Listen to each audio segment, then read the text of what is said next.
కృష్ణా జిల్లా రాజకీయాల్లో ఆయన సీనియర్ లీడర్. గతంలో తెలుగుదేశం ప్రతిపక్షంలో ఉండగా పార్టీకి క్యాడర్కు అండగా నిలబడ్డారు. గత అసెంబ్లీ ఎన్నికల్లో విజయవాడ సెంట్రల్ నుంచి ఎమ్మెల్యేగా గెలిచారు. రాష్ట్రంలో కూటమి సర్కారు అధికారంలోకి రావడంతో ఆయనకు మంత్రి పదవి ఖాయమని ప్రచారం సాగినా సాధ్యపడలేదు. కానీ పార్టీలో కొత్తగా వచ్చిన వారికి మాత్రం మంత్రి పదవులు దక్కాయి.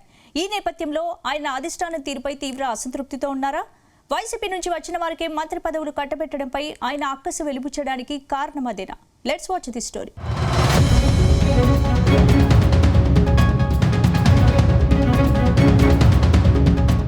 ఆంధ్రప్రదేశ్లో కేబినెట్ విస్తరణపై మళ్లీ ఊహాగానాలు మొదలయ్యాయి.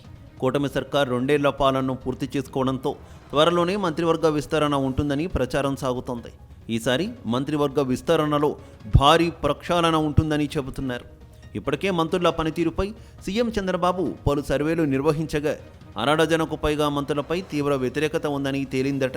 అలాగే మరికొందరు మంత్రులు తమ శాఖలను సరిగ్గా నిర్వహించడం లేదని అంటున్నారు.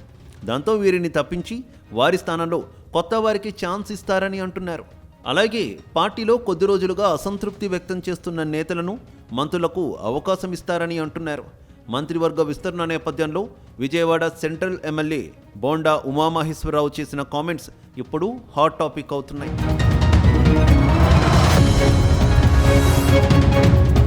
ప్రస్తుతం విజయవాడ సెంట్రల్ నియోజకవర్గానికి ఎమ్మెల్యేగా బోండా ఉమామహేశ్వరరావు రెండోసారి ప్రాతినిధ్యం వహిస్తున్నారు. 2014లో తొలిసారి ఎమ్మెల్యేగా ఎన్నికైన బోండా ఉమామహేశ్వరరావు సామాజిక సమీకరణాల నేపథ్యంలో 2019కి ముందే మంత్రి పదవిని ఆశించారు. పలు కారణాలతో అప్పట్లో ఆయనకు మంత్రి పదవి దక్కలేదు. దీంతో బోండా ఉమా అలకబోనడంతో అప్పట్లో ఆయనకు టీటీడీ సభ్యత్వం లభించిందనే ప్రచారం ఉంది.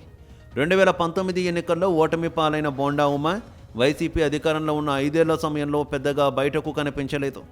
2024 ఎన్నికల్లో తిరిగి సెంట్రల్ నియోజకవర్గం నుంచి గెలిచిన బోండా ఉమా మంత్రి పదవి ఆశించినా నెరవేరలేదు.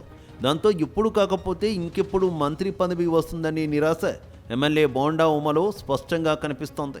అంతేకాదు పార్టీ కోసం సర్వం త్యాగం చేస్తే తమను పక్కన పెట్టేసి వైసీపీ నుంచి వచ్చిన వారికి మంత్రి పదవులు ఎలా ఇస్తారని బోండా ఉమా ప్రశ్నించడం చర్చనీయాంశమవుతోంది.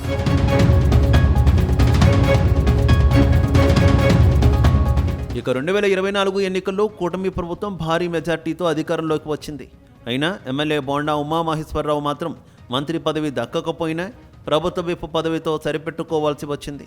బీజేపీ, టీడీపీ, జనసేన కూటమిలో అధికార పక్షానికి 164 మంది సభ్యుల బలం ఉండడంతో సామాజిక సమీకరణాలు, కూటమిలో పొత్తుల లెక్కల నేపథ్యంలో బోండా ఉమ్మకు మంత్రి పదవి దక్కలేదని అప్పట్లో ప్రచారం సాగింది.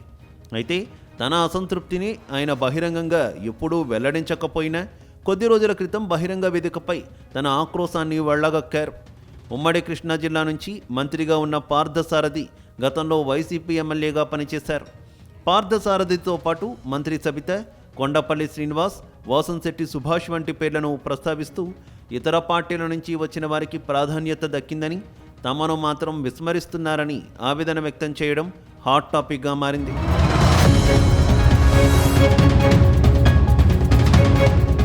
ఏది ఏమైనా మంత్రి పదవి రాలేదన్న ఆవేదనతో బోండా ఉమా పార్టీ కార్యక్రమాలకు దూరంగా ఉంటున్నారని ప్రచారం సాగుతోంది. గతంలో తొలిసారి ఎమ్మెల్యేగా ఎన్నికైన సమయంలో బోండా ఉమా ప్రత్యర్థులపై దూకుడుగా ఉండేవారు. ప్రభుత్వాన్ని విమర్శించే వారికి కౌంటర్ ఇవ్వడానికి ముందుండేవారు.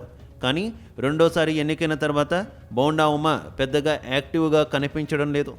ప్రభుత్వంలో తగిన ప్రాధాన్యత లేదనే భావనతో, అవసరానికి మించి పని చేయకూడదనే భావనతో ఉన్నారని తెలుస్తోంది.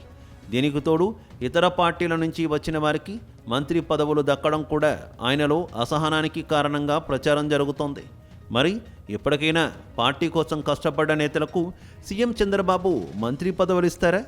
ఇందులో సెంట్రల్ ఎమ్మెల్యే బోండా ఉమ పేరు ఉంటుందా అనేది తెలియాలంటే మంత్రివర్గ విస్తరణ వరకు ఆగాల్సింది అంటున్నారు బెజవాడ తెలుగు తమ్ముళ్ళు.